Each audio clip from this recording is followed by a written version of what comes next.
I might not always have the rosiest outlook, Will Tracy tells EW. The regime has been toppled. Sort of. Sunday night's conclusion to HBOS The Regime brought things full circle, pretty much literally.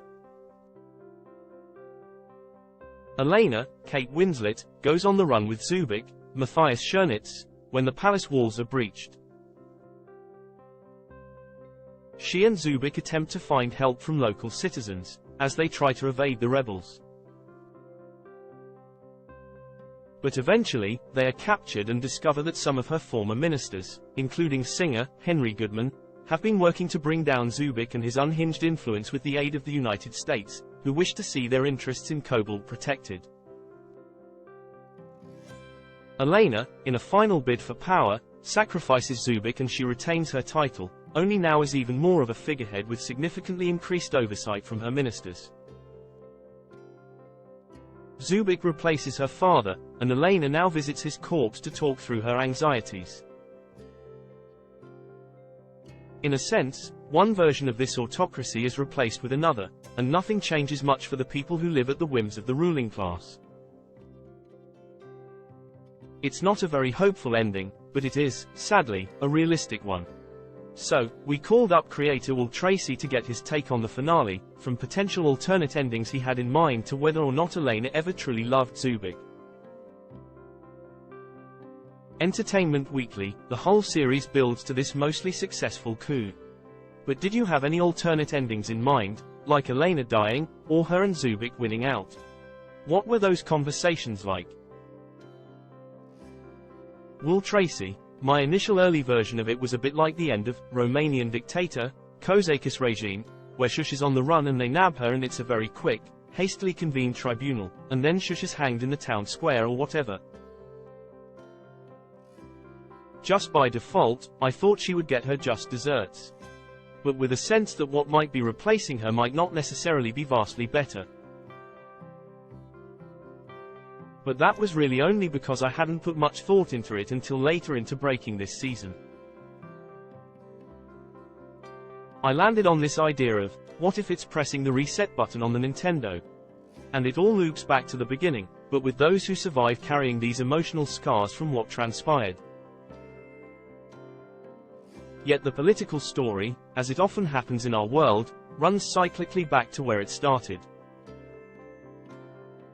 That seemed like, even though she lives and survives, in some ways more tragic than an everyone dies and is brought to justice ending. Is it fair to read the ending as she agreed to abide by all the ministers' demands and sacrificed Zubik? Yeah, I would say so.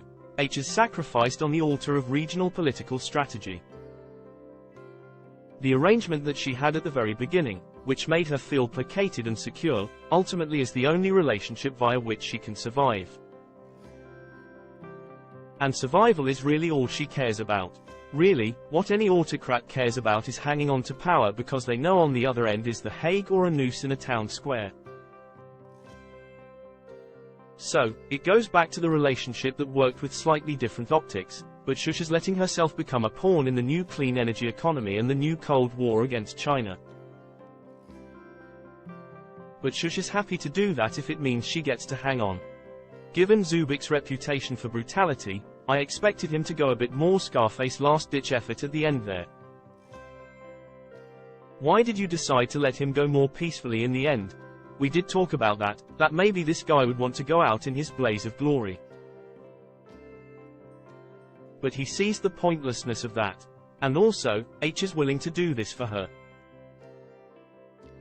H is not necessarily a well-read man or a political scientist, but in some way he understands that in order for her to tell this story that she needs to tell in order for her to survive, he needs to be the sacrificial lamb. It's inevitable in some fatalistic way that that's the way their love story has to end. Speaking of which, does any part of her truly love him? You could ask this question about a lot of different love stories. She loves the way that he made her feel about herself. A very cynical person might say that that's every relationship. I'm not quite so cynical. He made her feel strong and capable in a way that she did not before. There was something about his strength, simplicity, clarity, steadfastness, and loyalty that she loved. Is someone like Elena, a true narcissist, really capable of loving anyone more than herself? No. It's not that kind of love. If that's how you define love, loving someone more than you love yourself, I'm not sure Shush is quite able to do that. In terms of her own self-delusion, does she feel Shush has won at the end? The final scene of the show in the mausoleum, what I read on her face is not victory. It's not triumph. Maybe that's the mask that she can convince herself to wear through some cognitive dissonance when Shush is up there in that glass box on the balcony giving a speech. Maybe she feels quite powerful and victorious. But as it used to be with her father, when she goes down in that mausoleum and visits the remains of someone who knows the real her and the mask can drop a little bit, she knows that, in some large way, at least emotionally, she has lost. You talked about the cyclical nature of these things, and how often we trade one autocrat or a regime for another. What do you hope audiences take away from that? It can feel futile. It is not always futile. There are a few different hinge points on the show in which things could have gone differently. It just so happens that she chooses, at every tack, the wrong way. This kind of leadership doesn't last forever. As much as they try to hang on to power, they can never hang on forever. Something gets them in the end, even if it's just old age.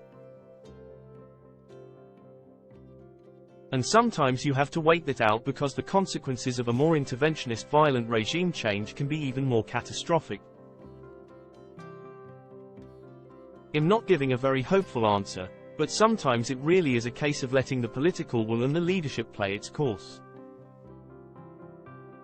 I'm not sure what the answer is beyond that. I might not always have the rosiest outlook.